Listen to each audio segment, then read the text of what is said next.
अस्सलामुअलैकुम, आप देख रहे हैं बाखबर सुबह। मैं हूं Faisal Abbasi. Good morning to all of you. इस उम्मीद के साथ कि आज का दिन हम सब का बहुत अच्छा गुजरेगा। आज 19 जनवरी 2019 है, हफ्ते का रोज़ है।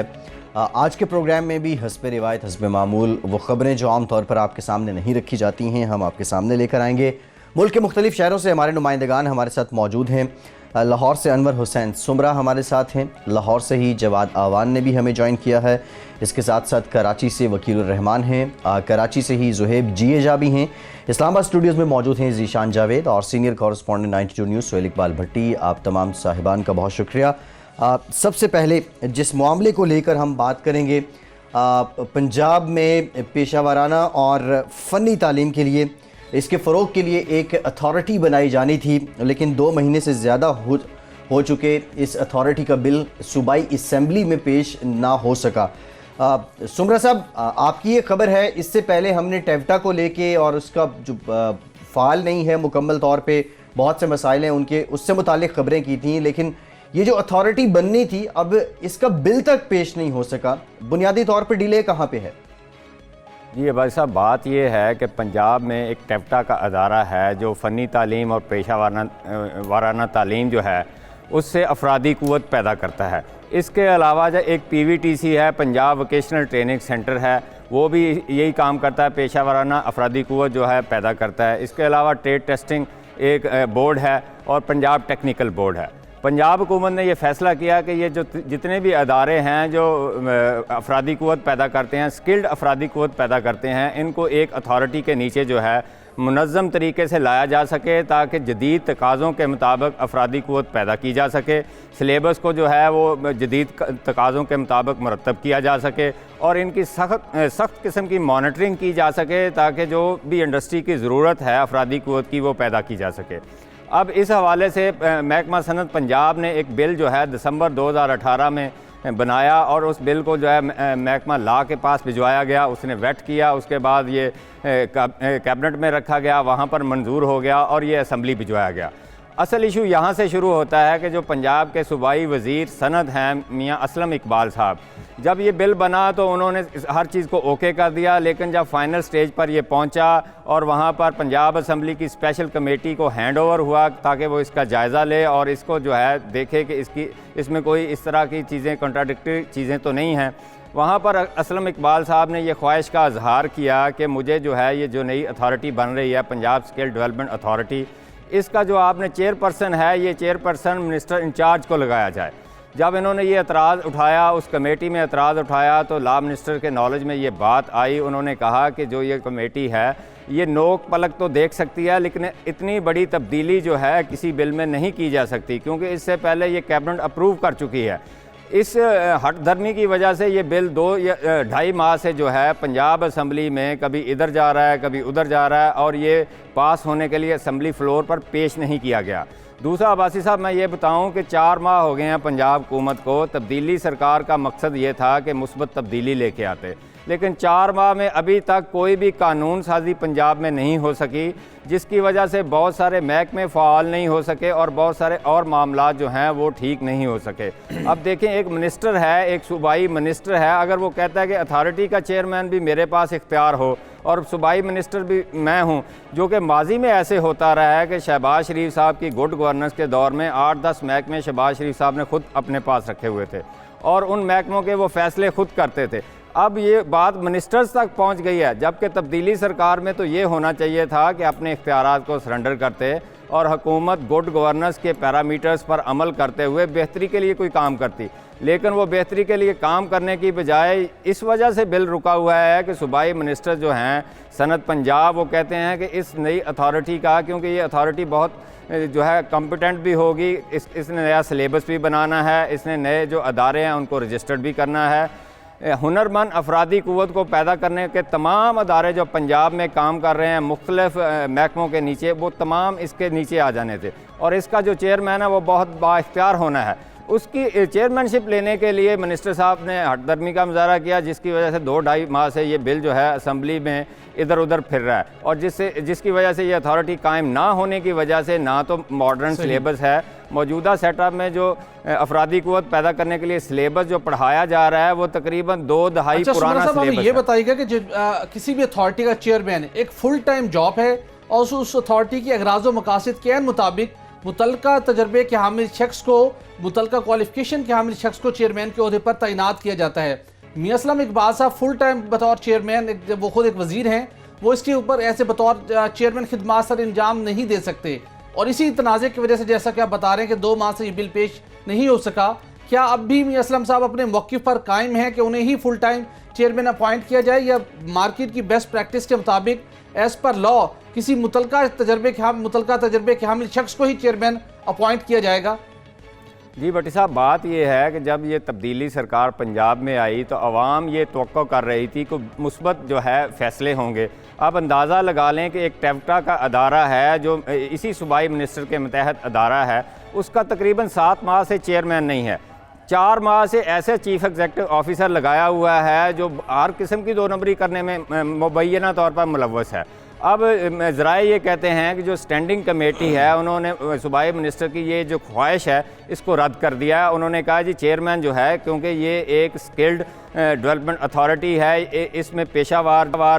पेशावाराना सलाहियत का आदमी मार्केट से लेकर चेयरमैन लगाया जाएगा जो रेलेवेंट सब्जेक्ट से मुतलका होगा, क्योंकि इसने जो है जदीद तकाज़ों के मुताबिक अफरादी क़ुव्वत सूबे में पैदा करनी है जिसने मुख्तलिफ़ सनतों में जाना है और जाकर काम करना है। अगर चेयरमैन को, मिनिस्टर को चेयरमैन लगा दिया जाएगा, एक तरफ वो मिनिस्टर हैं, दूसरी तरफ इसके चेयरमैन हो जाएंगे, तो ये काम नहीं होगा। अब अंदाज़ा कर लें कि पंजाब की जो हुकूमत है बड़े अजीब फ़ैसले कर रही हैं। गवर्नेंस का जो मॉडल अवाम चाहते थे उसके बिल्कुल बरअक्स हो रहे हैं। मतलब पिछले दिनों हमने स्टोरी की कि बैंक ऑफ पंजाब जो है वो 2-3 माह से उसका भी अभी तक प्रेसिडेंट तैनात नहीं किया जा सका। इसके अलावा वज़ीर आला पंजाब साहब ये देखें 1 माह बाद जो है गुजरांवाले के डीसी साहब को रिमूव कर दिया गया। इस तरह के जब फैसले होंगे तो ब्यूरोक्रेट्स में भी जी अनवर हुसैन सुमरा साहब, आपने हमें अपडेट किया है लाहौर से, आप हमारे साथ मौजूद हैं। आप में फ़नी और पेशा वाराना तालीम के फ़रोग के लिए जो अथॉरिटी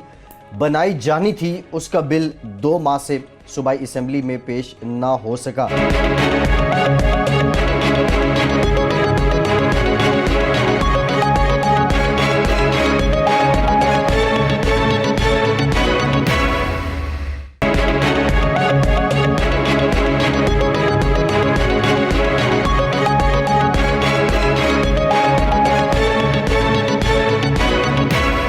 एक और इंतहाई अहम मामला अपने प्रोग्राम में पहले भी हम तज़किरा कर चुके हैं। वजारत ख़जाना ने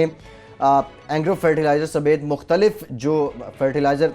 कंपनीज़ हैं उनको नवाजने के लिए 40 अरब रुपए मुआफ़ करने का फ़ैसला कर लिया है और पिछले 2-3 हफ्तों से इस मामले की हम निशानदेही कर रहे हैं।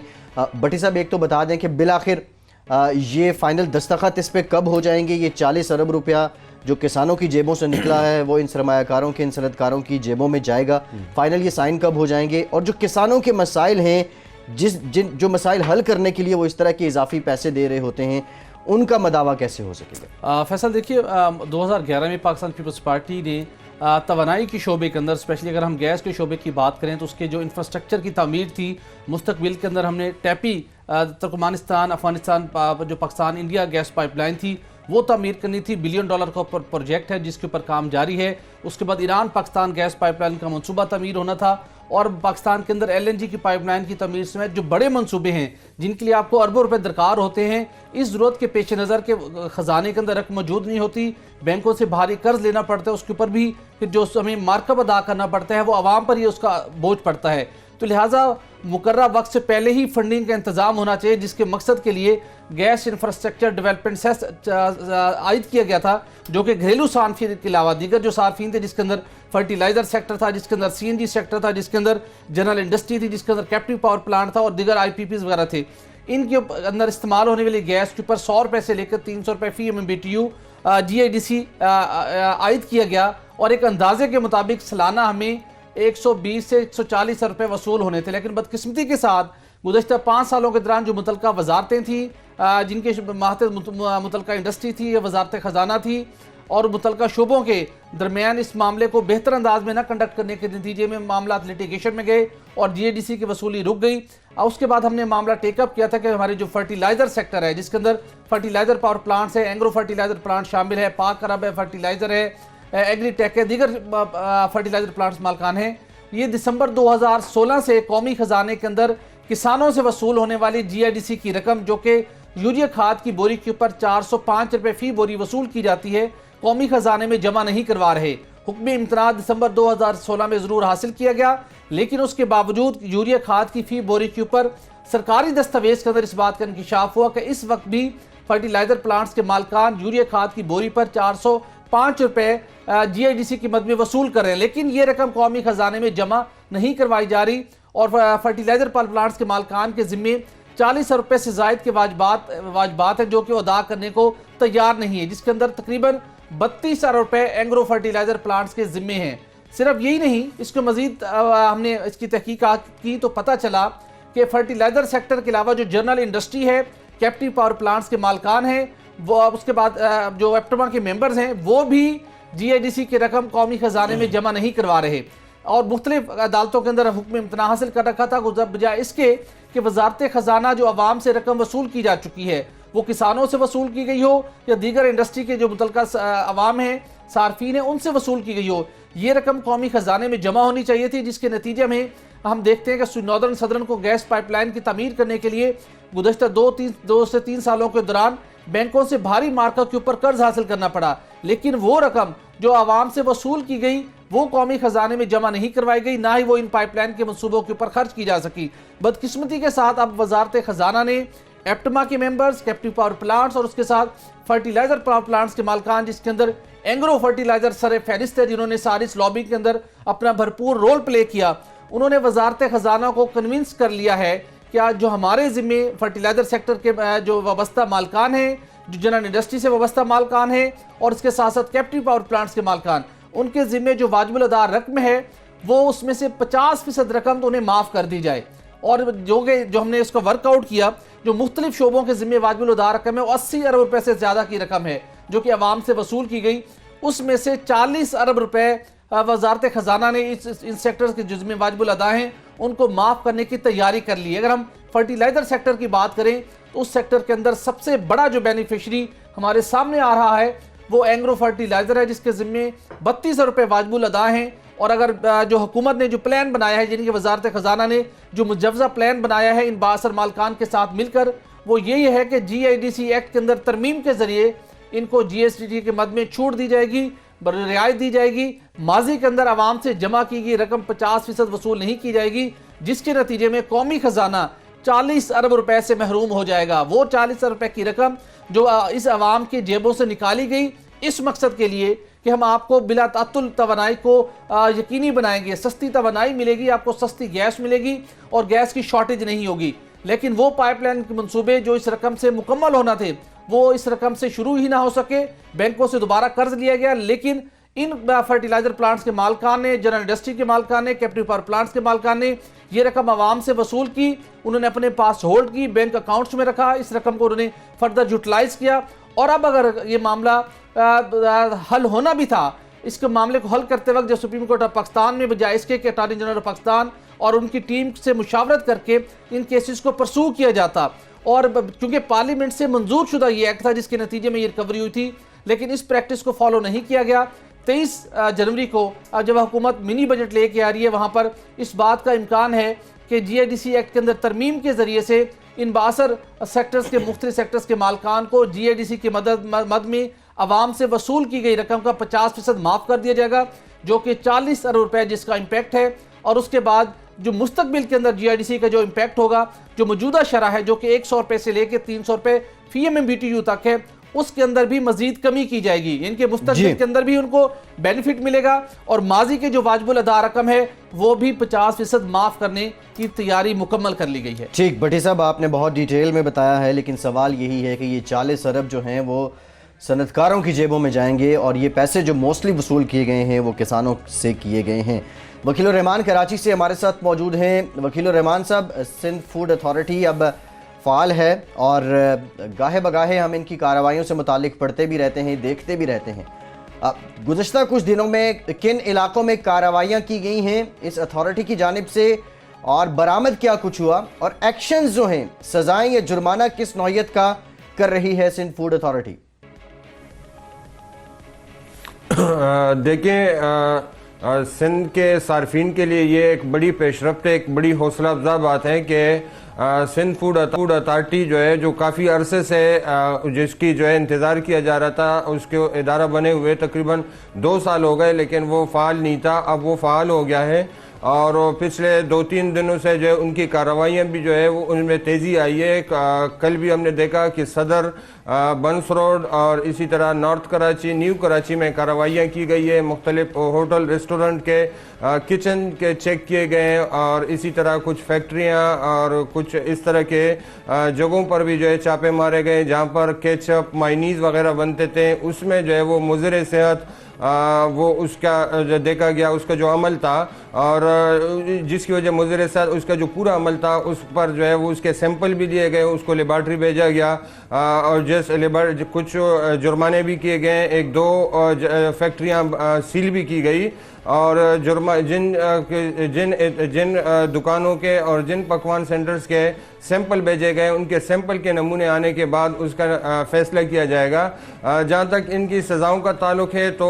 इस एक्ट के तहत सिंध फूड अथॉरिटी को जो इख्तियार दिया गया है उसके मुताबिक वो 6 माह तक कैद की सज़ा है और इसी तरह 10 लाख तक जुर्माने और या दोनों सज़ाएं एक साथ जो है वो दे सकती है। इसके लिए सूबे भर में कोर्ट्स भी कायम किए गए हैं, कंज्यूमर कोर्ट्स कायम किए गए हैं जिसमें जो है वो ये सज़ाएं इनकी दी जा सकेंगी और इस मौके पर भी कुछ सज़ाएं दी जा सकती हैं। तो ये एक बड़ी हौसला अफजा बात है। इसकी जो है कराची में ख़ास तौर पूरे सिंध में अगर बात करें तो सिंध में और ख़ास तौर पे कराची, हैदराबाद में यहाँ जो है वो सूरत हाल बड़ी ख़राब थी। कोई इदारा यहाँ के होटल, रेस्टोरेंट्स, पकवान सेंटर, केटरिंग सेंटर,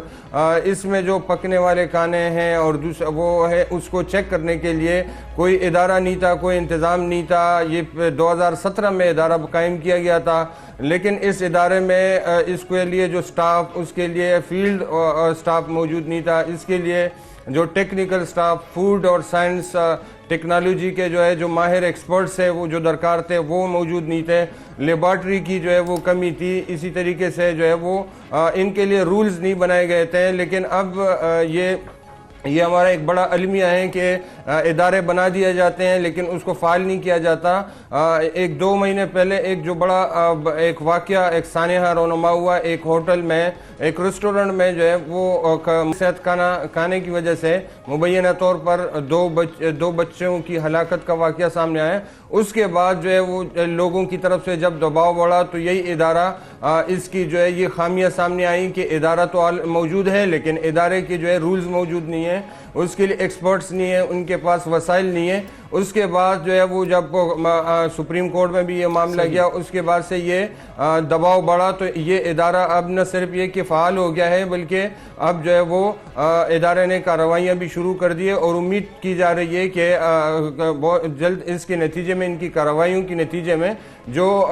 गैर मुज़र सेहत चीज़ों की तैयारी और उसकी ख़रीद फरोख्त है उसमें काफ़ी हद तक जो है वो कमी आएगी और लोगों को जो है वो सेहतमंद खाने और इस तरीके से जो कन्फेक्शनरी आइटम में या जो कारखानों में इस तरीके से जो चीज़ें बनती हैं जो बच्चे खाते हैं और वो उसके मुज़र सेहत होते हैं, ये सारी चीज़ों जो है जो शिकायत हैं और इसमें रोज़ बरोज़ इजाफा होता जा रहा था और इसकी एक बड़ी कमी महसूस की जा रही थी। अच्छा, अब जो है उम्मीद है कि ये सिंध फूड अथॉरिटी की ये कार्रवाइयाँ खुशाइंद है, लेकिन कुछ अर्सा कबल तक सिंध फूड अथॉरिटी को मुख्तलिफ अशिया के नमूनों के टेस्टिंग के लिए लेबॉर्ट्री समेत मुख्तलिफ सहूलियात मुयसर नहीं थी, जिसकी वजह से उन्हें काफ़ी मुश्किलात का सामना था। क्या सिंध हुकूमत की जानिब से मुतलका जो सहूलियात थी, लेबॉर्ट्रीज़ की बात करें या मुख्तलिफ टेक्नोलॉजीज़ की बात करें, क्या उनको फराहम कर दी गई हैं?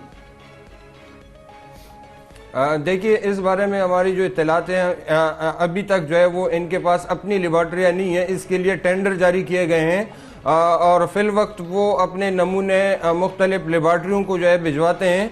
लेकिन ये है कि इनके लिए टेंडर जारी कर दिया गया है जिसमें न सिर्फ इनको अपने इदारों के अंदर जो है दफातर में लेबॉर्ट्रियाँ चाहिए बल्कि मोबाइल टेस्टिंग लेबॉर्ट्रियाँ भी चाहिए, जिसके लिए जो है वो टेंडर जारी कर दिया गया है। और उसके बगैर, क्योंकि अगर किसी नमूने सैंपल लेने के बाद कभी कभार ये शहर से बाहर या सूबे से बाहर जो है वो नमूने भिजवाते हैं तो ये उसमें एक जो है वो वक्त ज़ाया होता है और उसमें लंबा अरसा लगता है। इसलिए जो है वो लेबॉर्ट्रियाँ इंतहाई ज़रूरी है ताकि उसी वक्त मोबाइल लेबॉर्ट्रियों के ज़रिए से भी कोई टेस्टिंग की जा सके और उसकी अगर कोई शिकायत, कोई अगर मुज़र सेहत उसके जो है या कोई ऐसे नमूने मिले तो उसी वक्त जो है, क्योंकि शिकायत इस हद तक ज़्यादा हैं कि अगर नमूने लेकर और उसको भिजवाने की जो है ये जो लॉन्ग प्रोसेस में अगर पड़े तो इसकी वजह से इसमें सालों लग सकते हैं। इसलिए अगर क्रैक डाउन का फैसले किया गया है तो उसके लिए साथ साथ लेबॉर्ट्री भी ज़रूरी है और ये यकीनन इसके लिए चंद उम्मीद है कि ये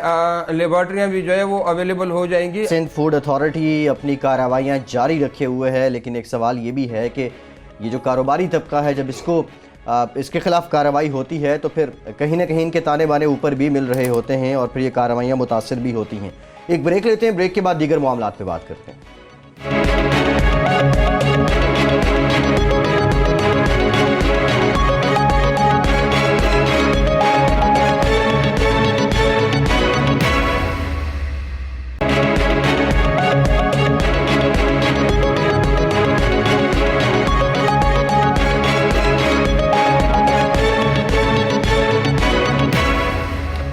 ब्रेक के बाद एक बार फिर से आपको खुशामदीद कहेंगे। कराची से जुहेब जिएजा हमारे साथ मौजूद हैं। जुहेब, आप रिपोर्ट कर रहे हैं कि पाकिस्तान के सबसे बड़ा ऑयल टर्मिनल एरिया ख़तरे में है। यहाँ जो बुनियादी सिक्योरिटी के इक़दामात हैं वो भी ना होने के बराबर हैं। ये बताइएगा मसाइल कहाँ पे हैं और इंतहाई सेंसिटिव एरिया है, क्यों नहीं इंतज़ामात किए जा रहे? जी देखिए, बिल्कुल बल्कि ये कहा जाए कि पाकिस्तान का सबसे बड़ा ऑयल टर्मिनल एरिया तो शायद ये गलत होगा। ये साउथ एशिया का सबसे बड़ा ऑयल टर्मिनल और ऑयल पोर्ट कहलाता है, जो कि 1987 में वजूद में आया था, इस्टेब्लिश हुआ था ये इदारा। और इंतहाई संजीदा किस्म के धमकियां मौसूल हो रही हैं, जो थ्रेट्स लेटर सामने आ रहे हैं जिसमें देखा जा रहा है, लेकिन उसके बावजूद उस तरह के संजीदा इक़दामात नहीं किए जा रहे सिक्योरिटी के हवाले से, क्योंकि इंतहाई हसास समझे जाने वाला ये इलाका है जो कि चार मुख्तलिफ जो है वो पोर्ट्स पर मुश्तमिल है, जिसमें एक ईस्ट वाफ बर्थ आती है, दूसरी वेस्ट वाफ बर्थ आती है, फिर चाइना पोर्ट का एक इलाका आपके पास मौजूद है, और सबसे सेंसिटिव जो समझा जाता है वो ऑयल टर्मिनल एरिया है, जहां पर तकरीबन 35 के करीब ऑयल कंपनियां मौजूद हैं, जिनके तकरीबन कोई 150 के करीब जो है वो बड़े बड़े डिपोज बने हुए हैं। इसके अलावा 345 एकड़ पर मुख्तस ये एरिया है, जिसमें तकरीबन 35 ऑयल कंपनियां हैं, ऑयल डिपोज हैं। बहुत बड़ा इलाका है ऑयल टर्मिनल के हवाले से, लेकिन जिस तरह के इक़दामात हैं वो इंतहाई बोसीदा हैं, इंतहाई नाकिस इंतज़ामात हैं, जो किसी भी वक्त एक बहुत बड़ा वाक़या रोनुमा हो सकता है। लेकिन अगर उससे कबल इक़दामात कर लिए जाएं तो काफ़ी बेहतर होगा। जो इदारे हैं, जो कंसर्न इदारे हैं, इतने सालों से इस एरिया को कभी भी जो है वो इसकी कभी भी सिक्योरिटी ऑडिट नहीं करवाया गया, कभी भी ये नहीं देखा गया कि आया यहाँ के मसाइल क्या हैं। सबसे अहम मसला ये है कि तीन एंट्री एग्जिट्स गेट्स हैं, जहाँ पर बिल्कुल जो नफरी है वो ना होने के बराबर है। जो दीवार उसके साथ चल रही है पोर्ट एरिया की, वो इंतहाई बोसीदा दीवार है, उसके साथ इंक्रोचमेंट है। इसके अलावा जो वॉच टावर्स हैं वो ना होने के बराबर हैं। जो नफरी है उसकी इंतहाई कमी का सामना है। बहुत ही संजीदा किस्म के थ्रेट्स मौसूल हो रहे हैं। केपीटी की ये लैंड है और इस पे जो सिक्योरिटी है वो पीएसएफ की है, और इसके अलावा पुलिस भी इनके साथ इक़दामात कर रही है। चूंकि ये केपीटी का एरिया है तो इस वजह से अभी ये तय नहीं पाया गया कि आया इसकी सिक्योरिटी जो इंटरनल है, जो एक्सटर्नल है, जो आउटर है, वो उसकी कमांड जो है वो कौन करेगा। तो इस हवाले से पुलिस ने एक इंतहाई संजीदा किस्म का एक जो है वो आला हुकाम को इस हवाले से अपने आईजी सिंध को आगाह किया है, और इस हवाले से आला सतह पर जो है वो मुशावरत भी चल रही है, इजलास भी हो रहे हैं, और फौरी तौर पर कोशिश की जा रही है कि जो भी कंसर्न है इस लैंड का, इस पूरे टर्मिनल का, उसको फौरी तौर पर यह आगाह किया जाए कि जो सिक्योरिटी के इंतजामात हैं उसको जल्द से जल्द जो है वो यकीनी बनाया जाए। और जो टीवी कैमराज हैं वो स्टॉल्स तो हैं लेकिन वो भी ना होने के बराबर हैं, उसकी तादाद बढ़ाई जाए, वीडियो सर्विलेंस कैमरे लगाए जाएं, नाइट विजन कैमरे लगाए जाएं, एपीसी जो पुलिस की है उसकी तादाद बढ़ाई जाए। बहुत बड़ी बड़ी कंपनियां हैं, बहुत बड़ा इलाका है,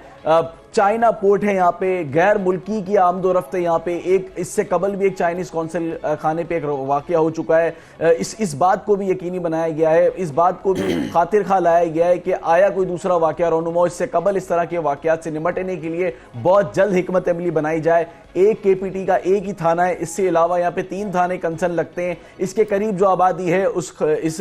खत में यह भी लिखा गया है कि वो भी इंतहाई खतरनाक है। वहां पे जो नार्कोटिक डेंस बने हुए हैं उसको भी खत्म किया जाए। इसके अलावा मशकूक किस्म का इलाका है, लोगों की आमदरफ को देखा जाए तो बड़ा इंतहाई संगीन मसला है जिसको फौरी तौर पर हल करने की जरूरत है। इसको आम सिक्योरिटी की तरह हम नहीं ले सकते क्योंकि ये बैनुल अक़वामी मसला है। यहाँ पर जो बड़े बड़े डिपोज हैं उनमें टनों के हिसाब से ऑयल महफूज होता है। मैं मुख्तरसन आपको बताता भी चलूँ कि 60 जो है वो कंट्रीज हैं जिनको हम इंपोर्ट करते हैं यहाँ से। इसके अलावा जो पोर्ट की जो सिक्योरिटी है वो प्राइवेट सिक्योरिटी कंपनी के साथ जो कानून नाफिज करने वाले इदारे, जिस तरह मैंने आपको बताया, PSF भी शामिल है। इसके अलावा ये बताइएगा, ये तो आपने सिक्योरिटी जो कंसर्न्स हैं उससे मुतालिक आपने बताया, लेकिन जो प्रिकॉशनरी मेजर्स हैं, एहतियाती तदाबीर जो हैं टर्मिनल के अंदर, उनकी क्या सूरत हाल है? देखिए, उनकी सूरत हाल इस वक्त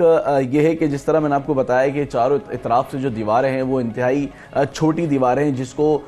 ऊंचा करने की ज़रूरत है, बड़ा करने की ज़रूरत है ताकि उस एरिया को कवर किया जाए। क्योंकि ओपन एरिया वहाँ पे दूर दूर तक जो है वो कोई ऊंची इमारत तो नहीं है, लेकिन उसके बावजूद जो है इस इमारत को ऊंचा किया जाता है कि खुदा ना खास्ता कोई गाड़ी लेकर आता है और वो गाड़ी हिट होती है तो वो इमारत इतनी, वो जो दीवार है वो इतनी चौड़ी नहीं है कि वो उसको संभाल सकेगी कोई भी गाड़ी हिट हो। क्योंकि वहाँ जो टर्मिनल्स पर, जो ऑयल टर्मिनल्स पर जो तादाद है उनकी जो ऑयल के जो टैंकर्स आते हैं वो बड़े बड़े टैंकर्स होते हैं, 16 व्हीलर, 32 व्हीलर, बल्कि इससे भी कहीं ज्यादा वो हेवी व्हीकल टैंकर्स होते हैं। ना तो उनकी स्क्रीनिंग की जाती है अंदर आते हुए, ना चेक किया जाता है कि आया इस ऑयल टैंकर्स के अंदर जो कि बाहर से आ रहा है उस ऑयल टर्मिनल्स में आया चेक कर लिया जाए कि उसमें कोई मशकूक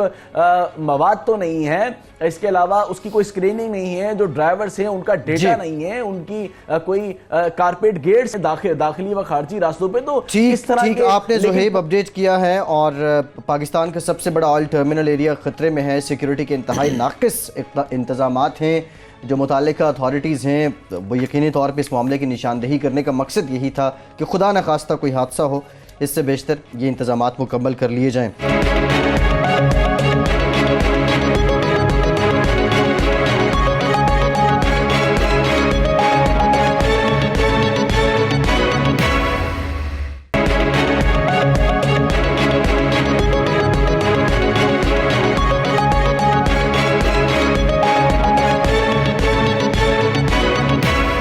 लाहौर से जवाद अमान हमारे साथ मौजूद हैं। और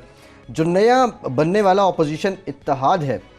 अगर बवक्ते ज़रूरत पब्लिक डिमॉन्स्ट्रेशन का मुजाहरा करना पड़ जाए इस अपोजिशन इत्तेहाद को, तो ग्राउंड पे लोग इन जमातों के कितने चार्ज हैं, वो कितने निकल सकते हैं बाहर? जवाद साहब, आपकी एक सर्वे रिपोर्ट है, ये ज़रा बता दें क्या है ये सिलसिला? आपको वो कौन से इलाके हैं जहां से पीपल्स पार्टी के कारकुन भी और नून लीग के भी और अपोजिशन की दीगर जमातों के भी इकट्ठे निकल सकते हैं, कोई मज़ाहमत कर सकते हैं, और वो कौन से एरियाज़ हैं यहाँ कुछ भी नहीं होगा?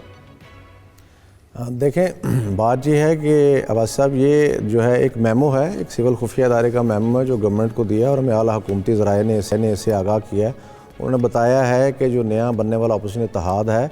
वो ऑन ग्राउंड जो है उनके लिए कोई बड़ा पावर शो या कोई बड़ी ट्रबल जो है वो क्रिएट नहीं कर सकता। इसमें जो आपका सवाल है कि वो कहाँ पे इकट्ठे हो सकते हैं और कहाँ पे जो है वो कोई शो जो है वो स्टेज कर सकते हैं, उसमें जहाँ तक पंजाब का ताल्लुक़ है तो इसमें 2 बड़ी जमातें हैं, पाकिस्तान मुस्लिम लीग नवाज़ और पाकिस्तान पीपल्स पार्टी। उसमें जहाँ तक पंजाब का ताल्लुक़ है तो उनकी पंजाब के अंदर कोई इस किस्म की कैपेसिटी या ना उनके जो ग्रास रूट लेवल लीडरशिप है और उनकी जो सेकंड लाइन लीडरशिप है और उनके कारकुनान है, किसी जगह पे भी चार्ज नहीं है इस मामले को लेकर के वो कोई बड़ा पावर शो जो है या कोई मीडियोकर पावर शो जो है वो उसको स्टेज कर सके। और इसी तरह सिंध के हवाले से ये है कि पाकिस्तान पीपल्स पार्टी जो है उसकी कुछ पॉकेट्स हैं जो उसकी दादू या इंटीरियर सिंध कह लें, सखर या और जितने एरियाज़ इस किस्म के डारकी वगैरह जो साथ साथ हैं, उनके अंदर वो छोटी मोटी जो है वो पॉकेट्स के अंदर अपना हंगामा जो क्रिएट कर सकते हैं, लेकिन किसी बड़े शो का उनका भी खदशा नहीं है। इसके अंदर जिसको देखा जा रहा है वो इस चीज़ को फोकस किया गया था कि अगर ये सब इकट्ठे होकर कोई इस्लामाबाद में कोई दावा बोलने की जो है वो कोशिश करते हैं तो उसमें जमीयत उलमा इस्लाम जो है, जिसने इनको इकट्ठा करने वाला ये काम शुरू किया था, वो जो है उसकी पार्टिसिपेशन हो सकती है। और अगर खुदा न खास्ता किसी ऐसी सूरत हाल में अगर कोई हंगामा आराई हो गई तो उसमें भी उनका ज़्यादा जो है वो किरदार होगा और उसमें PMLN उनको सपोर्ट कर सकती है। सिमिलरली KPK में जमीयत उलमा इस्लाम जो फजलुर रहमान जो ग्रुप है, वो वहाँ पे जो है पावर शो जो है वो स्टेज कर सकते हैं, क्योंकि वहाँ पे उनकी स्ट्रेंथ भी है और फाटा और इन दीगर इलाकों में उनके खासे लोग भी मौजूद हैं। इसके साथ एक जुड़ी जो डेवलपमेंट है वो भी मैं आपको उससे आगाह करता जाऊँ कि ये सारा मामला शुरू होता है जब ये केसेस वाला जो नैब केसेस हैं, उसके बाद सारी अपोजिट मेन जमातें इकट्ठी होती हैं, जिनकी क़यादतों के ख़िलाफ़ मुख्तलिफ जो हैं केसेस वो इस टाइम चल रहे हैं। और इसमें जो दीगर जो अपोजिशन जो गवर्नमेंट का जो अलाइंस है, उसके अंदर से भी थोड़ी सी फ्रिक्शन आई थी और वो शायद इसी का फ़ायदा जो है वो लेना चाह रहे थे अपोजिशन जो अलाइंस बना है। लेकिन उसको सेटल करने के लिए गवर्नमेंट ने बलूचिस्तान नेशनल पार्टी जो मिंगल है, उसके भी जो डुअल मुतालबात हैं उनको एक्सेप्ट कर लिया और उन पे काम हो रहा है। सिमिलरली जो है अपना MKM पाकिस्तान जो है, उसके जो डुअल मुतालबात थे, जिसमें वो कुछ चाहते हैं कि कई जगह पे उनकी तख्तियाँ लगें, कुछ उनको फंड्स मिलें, कुछ उनको काम हो, तो फेडरल गवर्नमेंट के मातहत जो महकमे हैं वो उनको फ़ंड भी करेंगे वहाँ पे और वो वहाँ पे उनको ओनरशिप भी देंगे। इसी तरह से वो एक उनका मुतालबा है कि वो दफातर उनको वापस मिले। अच्छा, जवाब साहब हमें ये भी बताइए कि पाकिस्तान पीपल्स पार्टी मुस्लिम लीग नून की बात करें, उनकी क्या अगर कोई बड़ा शो करने में के पोजीशन में अगर दिखाई नहीं देती तो उसकी क्या बुनियादी वजह है? कि आवाम के अंदर ये रियलाइजेशन आ चुकी है कि उनकी जो पीपल्स पार्टी या नून लीग की क़यादत जिनको स्पेशली करप्शन की जिन मुकदमात का सामना है, उनके खिलाफ कानूनी चाराजोई हो रही है, अवाम खुद उस वजह से बाहर निकलने को तैयार नहीं है, या उनकी जो ग्रास रूट की क़यादत है वो भी उसके अंदर भी बदली पाई जाती है? वजह इसकी क्या सामने आ रही है कि वो कोई इस तरह का बड़ा शो करने में कोई कामयाबी उनको नहीं मिल सकती? देखें, सिर्फ दोनों जो मेन जो जमातें हैं मेन स्ट्रीम की, उनकी एक आप कह लें कि किचन कह लें जैसे एक किचन मेंबर्स जो हैं, जो बड़े क्लोज़ हैं और जिन्होंने दोनों अदवार में दोनों हुकूमतों के फ़वायद उठाए हैं, वो तो ये मशवरा देते हैं जी कि हम जी कुछ कर सकते हैं, हम कार्रवाई भी को लॉन्च करेंगे, कुछ शो भी स्टेज कर देंगे। लेकिन ऑन ग्राउंड वो समझते हैं कि उनके पास इतनी कैपेसिटी नहीं है, और उस कैपेसिटी ना होने की वजह ये है कि उनकी जितनी सेकंड लाइन लीडरशिप है दोनों पार्टीज़ की, और उनके जो कारकुनान हैं या उनकी ज़मीर के आते हैं, वो ये समझती हैं कि भाई ये भुट्टो ख़ानदान और शरीफ ख़ानदान जो है, ठीक जवाब साहब आपने आपने अपडेट किया लाहौर से, आप हमारे साथ मौजूद हैं। भट्टी साहब आपकी तरफ आते हैं। एक और मामला, वज़ीर-ए-आज़म पाकिस्तान ने फर्नेस ऑयल की इंपोर्ट पे पाबंदी का ऐलान किया था, लेकिन उसके बाद से हम देख रहे हैं कि LNG को सहारा देने के लिए जो इक़दाम किए जा रहे हैं उसमें कहीं ना कहीं कोई ना कोई आता कोई रुकावट डल जाती है। अब एक और बहरान जन्म ले चुका है। ये बहरान क्या है, इसकी नौयत क्या है और इसमें वजह क्या है? फैसल, अपने प्रोग्राम्स में गुज़श्ता 7 माह से हमने ये मामला टेकअप किया सरकारी दस्तावेज़ के साथ कि फर्नेस ऑयल का लॉबी के असर रसूख के बायस और फर्नेस ऑयल लॉबी की मफादात के नतीजे में सस्ती तवानाई के हसूल की राह में बहुत सी रुकावटें खड़ी की जा रही हैं। मुख्तलिफ तरीक़ों से कभी पावर डिवीज़न को इस्तेमाल किया गया, कभी मुख्तलिफ कंपनियों को इस्तेमाल किया गया। हीलियो बहानों से ऑब्जेक्टिव क्या था कि फर्नेस ऑयल चलता रहे, और इस फर्नेस ऑयल के अंदर कितने बड़े उनका प्लान था, कितने बड़े तरीके बड़े पैमाने के ऊपर वो अरबों रुपए इकट्ठा करते हैं। ये आइंदा हफ्ते अपने नाज़रीन के साथ हम एक एक्सक्लूसिव एक बहुत से डॉक्यूमेंट्स के साथ ये स्टोरी भी शेयर करेंगे। लेकिन इस वक्त जो मामला है कि गैस बहरान है कि हर हफ्ते या 2 हफ्ते के बाद दोबारा से किसी न किसी शक्ल में पैदा हो जाता है। इस वक्त पंजाब की अगर हम बात करें तो मुख्तलिफ सेक्टर्स को, जिसके अंदर CNG सार्फिन शामिल है, जिसके अंदर पावर सेक्टर शामिल है, जिसके अंदर हमारी एक्सपोर्ट ओरिएंटेड इंडस्ट्री शामिल है, वो इस वक्त गैस से महरूम है। सब बहुत सी मुश्किल सूरत हाल का सामना है, और इस वक्त कराची के अंदर भी कुछ इसी किस्म की सूरत हाल है। इस वक्त वजह ये बनी, जो हमने इसके अंदर अपने स्टोरी का हमने जो एंगल लिया कि करे कोई भरे कोई। जब 2015 के अंदर पोर्ट कासिम के एरिया के अंदर LNG टर्मिनल की साइट का इंतखाब किया गया, उस वक्त पाकिस्तान के कुछ माहिरीन ने इस वाज़े तौर के ऊपर इस टर्मिनल की लोकेशन की मुखालफत की कि ये इसके लिए सूटेबल जगह नहीं है। उसके बाद जब एंग्रो को साबिक वज़ीर-ए-आज़म शाहिद खान अब्बासी साहब जो वज़ीर पेट्रोलियम थे, उनकी काफ़ी आशीर्वाद हासिल थी। जब SOPs के मुताबिक, स्टैंडर्ड्स के मुताबिक एंग्रो के ऊपर ड्रेजिंग करना उस चैनल के अंदर लाजिम था, मतलूबा ड्रेजिंग नहीं की गई थी। उस वक्त कुछ माहिरीन ने पॉइंट आउट किया था कि यहाँ पर जो बड़ा क्यू फ्लैक्स होता है LNG का कार्गो, उसके यहाँ पर स्टक होने के, समंदर में फंसने के खर्चात होंगे, लिहाजा इसकी मजीद ड्रेजिंग की जाए। चूंकि ड्रेजिंग के ऊपर करोड़ों रुपए का खर्चा आता है, एंग्रो कंपनी की जानिब से उस वक्त मुतलका ड्रेजिंग ना की गई और उसका खमियाजा इस वक्त मुसलसल इस मुल्क के अवाम को भुगतना पड़ रहा है, मुल्क की मौशत को भुगतना पड़ रहा है, इसलिए कि गुज़श्ता 3 रोज से PSO को LNG का कार्गो जो इंपोर्ट किया गया था वो इस पोर्ट कासिम के ऊपर एंग्रो टर्मिनल पर लंगर अंदाज होने में कामयाब नहीं हो सका, क्योंकि वहां पर लो टाइड की पोजीशन है, यानी कि वहां पर उसको जो गहराई चाहिए पानी की कम से कम वो 18 मीटर चाहिए, लेकिन वहां पर लो टाइड की वजह से यह गहराई कम है, जिसकी वजह से इस बात का खदशा है कि अगर इस चैनल के अंदर LNG के कार्गो को लाया गया तो LNG के टर्मिनल पे लाने के लिए, ताकि उसमें अंदर मौजूद LNG को रिगैसिफाई करके सिस्टम में शामिल करके इस गैस की तरसील को यकीनी बनाया जा सके, तो ये LNG के कार्गो वहां पर फंस सकता है। अब सूरत हाल ये है कि 3 रोज के दौरान बदतरीन जो मुश्किल सूरत हाल का सामना है स्वी नॉर्दर्न गैस कंपनी के सार्फिन को है। स्वी नॉर्दर्न गैस कंपनी की इंतजामिया, उनके MD आमिर तुफैल साहब इस सारी सूरत हाल से निमटने के लिए दिन रात कोशिश कर रहे हैं। अवाम को आगाह किया जा रहा है, सार्क मुतलका इंडस्ट्री को, स्टेक होल्डर्स को आगाह किया जा रहा है कि किस तरीके के साथ वो सिचुएशन को हैंडल किया जा रहा है, लेकिन उस वक्त तक कोई कामयाबी नहीं मिल सकती जब तक LNG का ये कार्गो एंग्रो के टर्मिनल पर पहुंचकर रिगैसिफाई नहीं हो जाता। सूरत हाल इस वक्त ये है कि पहले रोज जब ये LNG का कार्गो डिले हुआ तो एंग्रो के टर्मिनल से LNG की जो RLNG की सप्लाई थी वो 550 मिलियन क्यूबिक फीट यौमिया थी, जो कि कम होकर 225 मिलियन क्यूबिक फीट हुई, और अब LNG की ये सप्लाई सिर्फ 120 मिलियन क्यूबिक फीट रह गई है। गुज़श्ता रोज़ भी एक कोशिश की गई, सूरत हाल का जायजा लिया गया कि किस तरीके के साथ इस LNG के कार्गो को एंग्रो टर्मिनल पर पहुंचाया जाए ताकि इसकी रिगैसिफिकेशन का अमल शुरू हो सके, लेकिन अगेन वही सूरत हाल आड़े आई जिसके अंदर लो टाइड की पोजीशन थी, गहराई समंदर के अंदर इस चैनल में मतलूबा गहराई नहीं थी, जिसकी वजह से इस LNG के कार्गो को एंग्रो टर्मिनल के ऊपर नहीं पहुंचाया जा सका। आज दोबारा इस बात की कोशिश की जाएगी सूरत हाल को सामने रखते हुए कि अगर वहां पर लो टाइड की सिचुएशन खत्म होती है तो इस LNG के कार्गो को एग्रो टर्मिनल पहुंचाकर रिगैसिफाई करके ये सिस्टम, ये गैस पंजाब तक पहुंचाई जा सके। बहुत गंभीर सूरत हाल का सामना है और इस हवाले से स्वी नॉर्दर्न गैस कंपनी की जानिब से भी वजाहत को बयान की गई कि इस वक्त जो हमारे यहाँ दोनों LNG के टर्मिनल से जो मौजूदा जो RLNG की सप्लाई है सिस्टम में, जो कि पहले 1000 MMCFD हो रही थी, वो अब सिर्फ 540 MMCFD रह गई है। तो तकरीबन 50% से ज़्यादा का शॉर्टफॉल LNG के अंदर हमें इस वक्त सामना करना पड़ा है, जिसके नतीजे में पंजाब की ज़ीरो रेटेड इंडस्ट्री, जिसके अंदर टेक्सटाइल इंडस्ट्री है, जिसके अंदर कारपेट इंडस्ट्री है, जिसके अंदर लेदर इंडस्ट्री है, और इसके साथ हम देखते हैं कि कैप्टिव पावर प्लांट्स, उन्हें भी गैस नहीं मिल पा रही। इन इंडस्ट्री में जो तनसीब शुदा है पावर प्लांट्स को भी गैस की सप्लाई मजबूरन कम करना पड़ी है। हवेली बहादुर शाह के अंदर हम देखते हैं कि एक पावर प्लांट बंद है, दूसरा LNG की पावर प्लांट कम इस्तेदाद पर चलाया जा रहा है। मुश्किल तरीन सूरत हाल का सामना है और इस सारी सूरत हाल के अंदर एक मरतबा फिर फर्नेस ऑयल लॉबी भी एक्टिव है। दोबारा फर्नेस ऑयल के ऊपर कुछ पावर प्लांट्स को शिफ्ट किया गया है, उनको चलाने का काम शुरू किया गया, लेकिन CNG इंडस्ट्री बंद है, जनरल इंडस्ट्री को गैस की सप्लाई नहीं हो पा रही, और ये सूरत हाल उस वक्त तक बरकरार रहेगी जब तक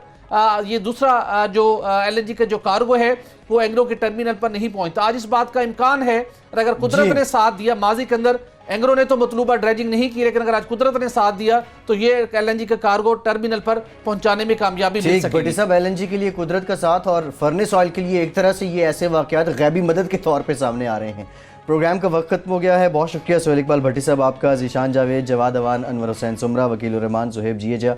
आप सबका भी बहुत शुक्रिया। फैसल अब्बासी को इजाज़त दीजिए।